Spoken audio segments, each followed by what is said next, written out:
Akota police station વિસ્તારમાં zone 2 LCB ટીમે બાતમી મળતા એક વિશ્વજીત હાલદાર ઉંમર વર્ષ 45 એ પોતાની જાતને ડોક્ટરની ઓળખ આપતા હતા. છેલ્લા કેટલાય સમયથી અહીંયા પ્રેમિલા નામનું ડોક્ટરનું ક્લિનિક ચલાવી રહ્યા હતા. મૂળ એ પશ્ચિમ બંગાળના છે અને અહીંયા એમનું શિક્ષણ આપણે સર્ચ કર્યું તો 10મા ધોરણમાં ફેલ થયેલા છે, પણ પોતાની જાતને મેડિકલ પ્રેક્ટિશનર તરીકે ઓળખાવે છે. બીઆઈએમએસ એટલે યુનાન પદ્ધતિ કે આયુર્વેદિક પદ્ધતિથી કોઈ પણ પ્રકારનું કોઈ શિક્ષણ નથી લીધેલું, પણ એમને ખોટા એમના ડિગ્રી સર્ટિફિકેટ્સ બનાવડાયા છે. સાથે સાથે આ ક્લિનિક છેલ્લા કેટલાય સમયથી ચલાવી રહ્યા છે અને અમને બાતમી મળતા અમે લોકો એની પૂછપરછ કરતા ઘણા ઓપરેશન્સ પણ કરે છે. હરસ, મસા અને બીજી બધી બીમારીઓની ઈલાજ કરે એવી રીતના પેશન્ટને પણ બોલાવીને આવી રીતે ઓપરેશન્સ પણ કરતા હતા.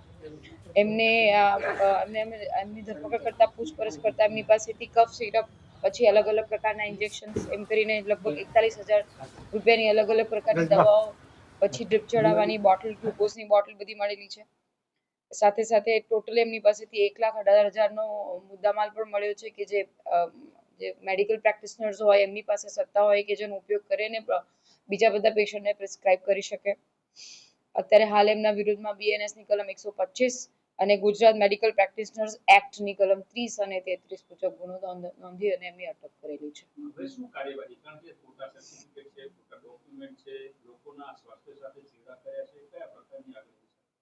બિલકુલ સાચી વાત છે. અત્યારે હાલ જે આ નકલી ડોક્ટર બની અને લોકોના જીવન અને જાનને જોખમમાં મૂકી રહ્યા છે તેના વિરુદ્ધમાં મેં એનો ગુનો નોંધ્યો છે અને એમની ધરપકડ કરીને આગળની કાર્યવાહી ચાલુ કરે છે. મેડમ, આ જે ડિગ્રી જે તમે કહો છો ડિગ્રી પણ નથી એમની પાસે, કોઈ સરકારી કોલેજમાંથી લીધી હતી કે ના, મને લાગે છે કે એમએસ ક્યાંથી પ્રિન્ટ કરાવડાવી છે, કેમ કે આ મૂળ પશ્ચિમ બંગાળના વ્યક્તિ છે. પશ્ચિમ બંગાળથી અહીંયા શિફ્ટ થયા અને પછી અહીંયા એમની પોતાની એવી પ્રેમિલા નામની મેડિકલ ક્લિનિક એમને ચાલુ કરેલી હતી. આ ક્યાંથી આવી ડિગ્રી લઈને આવેલા છે એની તપાસ અમે આગળ કરી રહ્યા છીએ.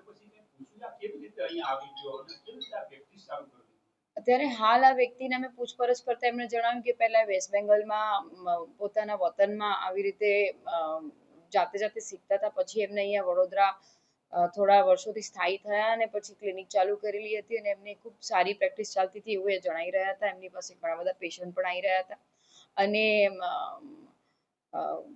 એ લોકોની પોતે કોઈ એવી ડિગ્રી ધારક નથી છતાં પણ લોકોની ટ્રીટમેન્ટ કરી રહ્યા હતા. અમારે ધ્યાને આવતો અમે લોકો એમના વિરુદ્ધમાં ગુનો નોંધેલો છે.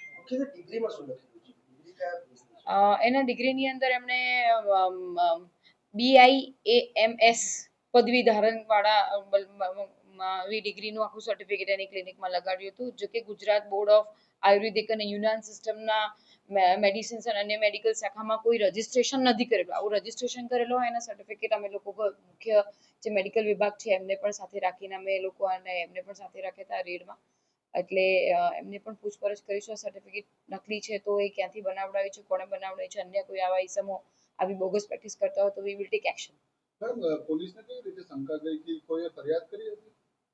અમારા ખાનગી બાતમીદારે બાતમી મળી હતી અમારી એલસીબી સ્કોડને અને એ લોકોએ જ્યારે આ ક્લિનિક પર ગયા ત્યારે ઘણા બધા પેશન્ટ્સ હતા જે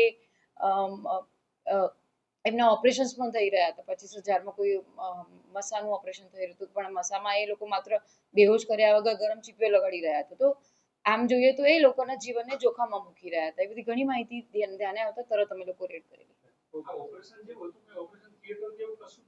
ના, એમની એક સામાન્ય ક્લિનિક છે એવું ધ્યાને આવ્યું છે. કોઈ સોકોલ્ડ આપણે જે પ્રોટોકોલ પ્રમાણે મેડિકલ વિભાગમાં જેવી રીતના થતું હોય દવાખાનામાં હોસ્પિટલ્સમાં જે ઓપરેશનના પ્રોટોકોલ હતા એવી રીતના કોઈ આ નથી કરી રહ્યા. કારણ કે પોતે પણ 10મું ધોરણ પાસ નથી, એમની પાસે કોઈ એવી સત્તા કે ડિગ્રી નથી કે એવી રીતના એ મેડિકલ પ્રેક્ટિસ કરી શકે.